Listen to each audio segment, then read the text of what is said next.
Hey, welcome to Viking Preparedness. I am Pastor Joe Fox, and this is Sister Kate. We're on a little mini road trip right now, and what I want to talk to you all about has been talked about in many different ways by many different people and written about by many people. It's the composition of your team, or in this case, the way I want to look at it is the roles that will need to be filled in a functioning community post-Tiawaki. And so picture in your mind, if you will, S has definitely HTF. It is now the end of the world as we know it. It is a world without rule of law. And yet and still you have taken Pastor Joe's advice and you have formed a small community. We're going to assume for the purposes of this discussion that it has an agricultural base, because you're going to have to produce food for the community because Walmart ain't opening anymore. And the food you have in buckets and cans and bags is going to run out. So you're going to have to produce food. And there are no services as you think of them today. Could write a novel. I might be. Well, let's think about the roles that you're going to need to fill. The first role, see how I dropped the camera down so you're looking up at me now? It's just more comfortable. This way I can focus on the road and still talk to you. The first role you're going to need is leader. You're going to need a leader of the group. And I'm not saying you select people for the group based on these roles either. These roles will probably just have to be filled by the people you have. And someone will naturally come out as the leader. It's just going to happen. You're not going to have time to make all your decisions by committee. Now, a good leader will take into account the ideas, the views, the consensus of the group. But at some point in time, decisions have to be made, and that's going to come down to a leader. Again, this is all my personal opinion based on my own life and personal experience, but there you go. So that's number one. Number two, you're going to need your master gardener, meaning who's going to decide what we plant when, because a community functions together as a group. That's what makes it so effective. You can't have a group, if you will, of individuals all doing their own thing. That's not helping the community. And so if it's time to plant beans, when is that time? Where are we planting the beans? How many beans are we planting? You have to have one person kind of in charge of that. And, you know, by the same token, when do we plant this? When do we plant that? How are we treating the soil? And so on and so forth. And when I talk about these roles, that doesn't necessarily mean that your master gardener, which is the term I'm using right now, is doing all the work. Your master gardener could be 95 years old and sitting in a wheelchair, but she still has the knowledge base, real knowledge base, to guide and direct the group in producing food that you grow. You're going to need your critter wrangler. Where are we putting the chickens? How do we incorporate the new chickens into the old flock? What are we doing with the goats? When do we breed the goats, milk the goats, eat the goats, treat the goats? You're going to need your animal person. It may end up being you've got one chicken person and one goat person and one whatever, but generally speaking, I think having one person overall in charge of the animals, because are we going to put goats over there and chickens over here? Well, then where are the ducks going to go? That kind of thing. So you're going to need that person. And why do I have those two in the first three? Your critters and your master gardener. Because it's all about food. You got to eat, right? You're going to have to eat. Another person you're going to need. Medical. Someone's going to have to be your medical person, your nurse, your doctor, your surgeon if it comes to that. Someone's going to have to decide, all right, let's put these supplies here. Let's keep an eye out for these types of things. We need more of these. I want to build the aid station, hospital, whatever, clinic over here. Again, having one person in charge of that is a good idea. I know some of you are already thinking, why does it have to be one person? Why can't we have, 3 people doing this, that, or the other thing? Because it won't work if you've got to endlessly discuss things and come to consensus. You're going to have somebody who can pull the trigger. Unity of command is a principle of war. It's also a principle of life. Somebody's got to be in charge. It's also biblical. So you have a leader, you have a rancher, the animal wrangler, you have the master gardener, you have your medical person. That's 4. About that point, you're going to need a second in charge, a second in command, an assistant commander, an XO, executive officer. People have studied leadership and organizations and things like that, and humans have a span of control of 3 to 5, meaning you can effectively directly supervise 3 to 5 people. That's it. 3 to 5. If you give somebody more than 5 people to directly supervise, meaning they're in charge of them, other things start giving. You start having a breakdown in efficiencies. And so once your group starts getting bigger, you're going to need somebody to help carry the burden. Now, this person could also take on an additional job as chicken wrangler or, medical officer or whatever, but really, ideally, they wouldn't. They would just be the second in charge and maybe handle something like looking at the logistics. The leader can look at the day-to-day operations, and the assistant leader can look at logistics and fill in for the leader when the leader's not there. You should probably, assuming machines are still running, cars, trucks, generators, chainsaws, things like that, you should have your head mechanic, somebody who can take care of broken engines, somebody who can say, hey, it's time for us to change the oil in this particular piece of equipment or car or something like that. And again, it doesn't necessarily have to be the master mechanic who changes the oil. You need somebody to track it and to say, yep, this is how we do it, maybe train people how to do it. It's good for everyone to be cross-trained in everybody else's job, everybody to be familiar with it. But at the end of the day, somebody's got to be responsible. It can't be all of the decisions on the leaders. Let's say the leader of the group, he can't decide, hey, we should change the oil in the chainsaws on Tuesday, and we're going to plant beans on Wednesday, and hey, let's run a sick call because I noticed that we're starting to get cold. So that's too much. So you assign somebody else to do that. I think you should have somebody, assuming you have children in your group, you should have somebody who kind of can take care of the kids. And I'm talking children basically under the age of 8. After 8, they should all be working. They should all be out there working. That's a different video for a different time.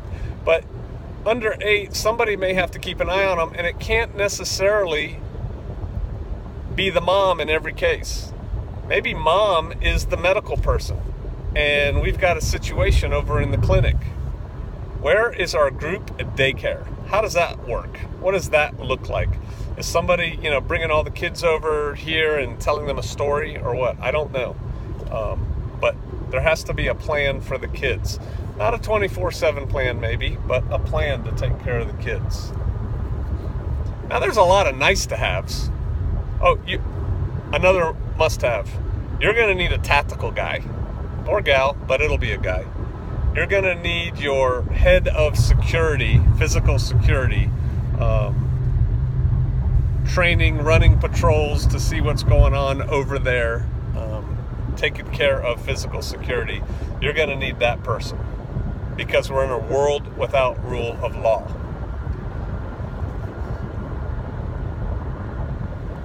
What can you think of? 4.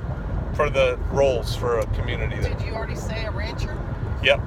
Say a gardener? Said a gardener. Security? Security, I said that. Okay. Kitchen help? Oh, good. Food. You need your head food person. And I think you could actually have 2 food people, but maybe not. You need somebody in charge of the food. And I'll let this part out. At Shofar Mountain, when we go to that point, all the food gets consolidated. I'm putting 2 women in charge of the food with a brother as oversight. But I'm going to tell them, make this food last this long. And then they're in charge of what we eat and how much we eat and how that goes. But you're going to need somebody in charge of that. But then you should also have somebody who's your chief food preparation, head cook, whatever, that decides, we're having beans and rice today, and we're going to add a little bit of cilantro to it, and this is how we cook it. And so we avoid waste, we get maximum nutrition, and then it's got to get cleaned up so we maintain a sanitary, we don't all get sick and from eating as a group and that kind of thing. So that was a good one. What else can you think of in a community? The professor, the guy who's the scientist, or problem-solving guy, or maybe even because the pastor is the spiritual leader, but an entertainer / person who's like trying to make sure that everybody's doing okay. Okay, I got it. I got it. Thank you. So, one, depending on who you are and what you believe, you're probably going to want a religious leader. Just if you look at whether you believe what I believe or not, if you look at mankind throughout history, there's usually a religious leader. So you're going to want that person. And then you're talking about chief of morale, right? Yeah, something like that. The joker.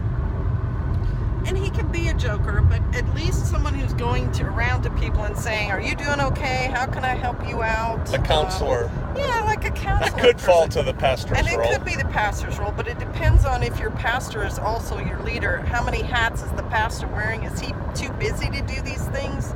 Yeah. And if he is, who can you delegate that to? I really don't think the pastor should be the overall group leader. I really don't. There's too much going on there. At times there may even be a mild conflict of interest. That's probably a big thoughts and another discussion for another time. But, I mean, there have been cases of, warrior priests, right? And leaders like that throughout mankind's history too. But generally speaking, I think that role should be split. The 2 roles should be split. Make it a lot easier. Yeah, it would make it easier if your religious leader could focus on that and your leader could focus on leading. And your security guy can focus on security. Right, security guy. And that's the whole point. Sure, Sister Kate and I are very well-rounded. All the roles we just described, we can have and do fill. We do it, and we can do it. But it's not efficient that way. And when you get a bigger group, and so you have more pieces going on, it is better to have somebody just take responsibility for that area of the group and keep it going. It would be good to have a construction person, but do you need one? I don't know. I think that's, if you have somebody who's good at construction, then you kind of let them be in charge of construction, but I don't see that necessarily, hold on, I gotta move, as necessary. Construction is very important. Don't get me wrong on that. It would be good to have a master builder, right? Yep. It would. In your group too. So I think if you got something. Just focus on you right now. Yeah. So I think a mistake that people make is, all right, we don't have a heavy equipment operator in our group. Let's go recruit a heavy equipment operator. I don't think it's ever going to work that way. I don't think you're going to have the luxury of being able to look for a particular person and turn down others. Well, you're not a heavy equipment operator, and now that's what we're looking for, so thanks, you can go on your own way. I think what you do is you do the best you can with what you got where you're at. You take your group of people and you find the most suitable person for a given position, and then you get that person to volunteer, use whatever verbs you want there, but then you get that person to be in charge of that. And I've said this before, but I think it's kind of funny, so I'll say it again. if you look at the cover of my book, there's a family standing on the cover of my book. And that woman, that family was a member of my church at the time, and that woman was a dental assistant, right? Worked in, I think, an orthodontist office. And I told her one day, I said, hey, because our church was into preparedness, go figure. And I told her one day, hey, if the balloon goes up, you're going to be our dentist. And so what kind of supplies should we start buying you right now that you can have it? She's like, whoa, whoa, whoa. I am not a dentist. I tighten braces. That's it. I don't remember if she said that, but I do a simple menial task in the office. I'm not qualified to be a dentist. And I looked at her and I said her name. Let's just say it was Claire. It wasn't. Let's say, and I said, Claire, it's either you doing what you know how to do to the best of your ability, or it's me with a bottle of whiskey and a pair of vice grips. She said, okay, I'll do it.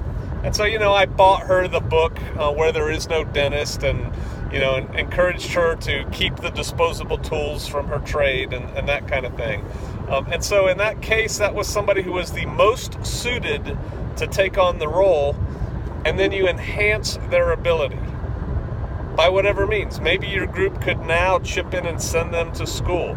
Maybe you have a teenager who just seems really well suited for it, so you sent him or her to get their EMT certification, and then you encourage them to get a job as a paramedic, and then the group buys supplies, and then the next thing you know, you have a 20-year-old doctor. Hey, it's better than somebody else trying to figure it out on the fly, right? I think that's about all I want to say on that. All right, sounds good.